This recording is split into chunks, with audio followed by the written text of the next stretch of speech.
భార్యాభర్తల బంధం పార్ట్ 24. నేను వదిలి వెళ్ళిపోతాను అని భయమా?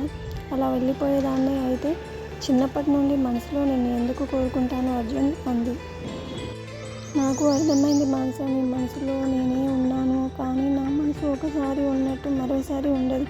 ఒకసారి జరిగిన తప్పు మరోసారి జరిగితే అనే అనుమానాన్ని నాలో కలిగిస్తుంది. అప్పుడు నేను ఎంతలా భయపడుతున్నా నీకు తెలియదు. చాలు, నా జీవితంలో నేను ఒకసారి అనుభవించిన నరకం చాలు మానస.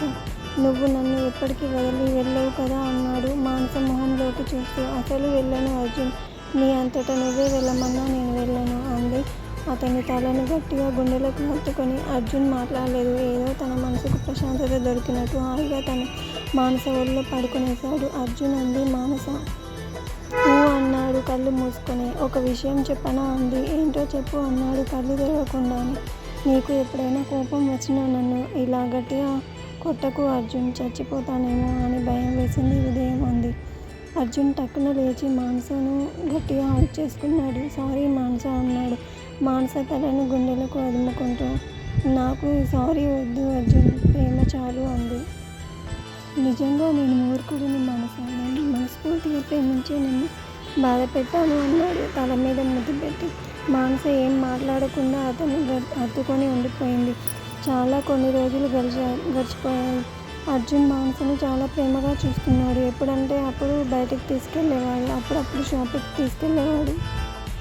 అలా రోజులు ఆనందంగా గడిచిపోతున్నాయి. మానసను ఉద్యోగం మాన్పించేశాడు అర్జున్. ఒకరోజు మానస హాల్లో కూర్చొని పల్లితో మాట్లాడుతుంది. సుగుణ జగదీష్తో కలిసి వచ్చింది. హాయ్ సుగుణ, ఎలా ఉన్నావు అంది మానస. బాగున్నాను, నువ్వెలా ఉన్నావు? అర్జున్ బాగున్నాడా అంది. చాలా బాగున్నాం అనేసి. ఎలా ఉన్నారు జగదీష్ గారు అంది. బాగున్నాను అన్నాడు జగదీష్. ఇంకేంటి సుగుణ విశేషాలు? రాని బాగున్నా తీసుకురావాల్సింది తనని కూడా అంది. తీసుకొస్తాను, ఇప్పుడు వేరే పని మీద వచ్చాము అంది. సరే అంది. ముగ్గురు కూర్చొని కాసేపు ఏదో మాట్లాడుతున్నారు. అర్జున్ కూడా వచ్చాడు. ఎలా ఉన్నావు సుగుణ అన్నాడు. బాగున్నాను అర్జున్ అంది. అర్జున్, నేను నుండి ఒక సహాయం కోసం వచ్చాము అన్నాడు జగదీష్. ఏంటో చెప్పు జగదీష్ అన్నాడు అర్జున్. సుగుణ ఊర్లో ఉండడానికి ఇబ్బంది పడుతుంది. చాలా కాలంగా ఇక్కడే ఉంది, అందుకే అక్కడ అనుకూలంగా లేదు అంటుంది. ఏం చేయాలో తెలియడం లేదు అన్నాడు. ఇందులో తెలియకపోవడానికి ఏముంది జగదీష్, తనకు ఎక్కడ నచ్చితే అక్కడ ఉండండి, మీకు నేనేం హెల్ప్ చేయాలో చెప్పండి అన్నాడు. సుగుణ ఈ ఇంట్లోనే ఉంటాను అంటుంది అర్జున్ అన్నాడు. మానస ఆశ్చర్యపోయింది ఆ మాట విని. అర్జున్ మొహంలో మాత్రం ఎటువంటి ఫీలింగ్ లేదు. జగదీష్, ఇంతకుముందు సుగుణ ఎవరూ లేని, కానీ ఇప్పుడు మీరు భార్యాభర్తలు, మీరిద్దరు కలిసి ఉంటేనే బాగుంటుంది. సుగుణ ఇక్కడ ఉంటే మరి నువ్వు అన్నాడు. జగదీష్ కూడా ఇక్కడే ఉంటాడు అర్జున్ అంది సుగుణ నిదానంగా. మానస ఇంకా ఆశ్చర్యపోయింది. అర్జున్ కూడా కొంచెం ఆశ్చర్యపోయాడు. మానస వైపు చూశాడు. మానస అర్జున్ వైపు వద్దు అన్నట్టు తల తిప్పింది. సరే జగదీష్, ఇక్కడే ఉండండి అన్నాడు అర్జున్. మానస అర్జున్ వైపు చూసింది. అర్జున్ మానస వైపు చూడలేదు. సుగుణ, అనవసరంగా ఇంకేమీ ఆలోచించకండి, వచ్చి ఇక్కడే ఉండండి అన్నాడు. థ్యాంక్ యూ అర్జున్ సుగుణ అంది సుగుణ. మానస ఏం మాట్లాడలేదు. సరే అర్జున్, 2 రోజుల్లో వస్తాము అని చెప్పి సుగుణ జగదీష్ వెళ్ళిపోయారు. మానస అన్నాడు అర్జున్. నీకు కోపంగా ఉందా అన్నాడు. లేదు అంది సీరియస్గా. నీ మొహం చూస్తుంటే కోపంగా ఉన్నట్టు ఉంది అన్నాడు. అదేం లేదు అని లేచి రూమ్లోకి వెళ్ళిపోయింది. మానస చెప్పేది విను అంటూ అర్జున్ కూడా లోపలికి వెళ్ళిపోయాడు. నాకు కోపంగా లేదు అర్జున్, ప్లీజ్ మళ్ళీ అడగకు అంది. కోపం లేకపోతే ఇలా ఎందుకు ఉన్నావు అన్నాడు. మానస మాట్లాడలేదు. మానస, సుగుణ ఇప్పుడు కడుపుతో ఉంది, ఈ సమయంలో కోరికలు తీర్చాలి అంటారు కదా, అందుకే సరే అన్నాను. తనకు డెలివరీ కాగానే వాళ్ళని వేరుగా పెడతాను అన్నాడు. మానస అర్జున్ వైపు చూసి, సారీ అర్జున్, నిన్ను అర్థం చేసుకోలేకపోయాను అంది. ఏదైనా సరే చెప్పగానే అర్థం చేసుకునే మంచి మనసు నీకుంది మానస, అదే నాకు చాలా ఇష్టం అన్నాడు. మానసని దగ్గరకు తీసుకుని. సుగుణ ఇక్కడ ఉంటే మళ్ళీ తను మారిపోతుందేమో అని భయం అర్జున్ నాకు ఉంది. అలా ఏం మారదులే, తనకు ఇప్పుడు మళ్ళీ పెళ్ళైంది జగదీష్ అన్నాడు కదా. ఉన్నాడు, కానీ సుగుణ మనసుతో నాకు తెలియంది కాదు కదా. తన ఆలోచనలు ఎప్పుడు ఎలా ఉంటాయో మనం చెప్పలేము. నిలకడలేని మాటలు తనవి, అందుకే నాకు భయంగా ఉంది. ఇప్పుడు అలా జరగదు మానస, తను కడుపుతో ఉంది. ఇక మీదట తన కుటుంబం గురించి మాత్రమే ఆలోచిస్తుంది. ఏ మనిషికి ఎప్పటికీ ఒకేలా ఉండరు, పరిస్థితులను బట్టి మారుతారు.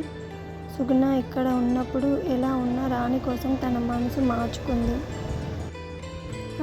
అలాగే జగదీష్తోనే జీవితం పంచుకోవడానికి కూడా ఒప్పుకుంది. ఈ మార్పు బలవంతంగా వచ్చింది కాదు, తనకు తానే మారింది కాబట్టి సుగుణ ఇకపైన తప్పుడు ఆలోచనలు చేయదు అనుకుంటున్నాను.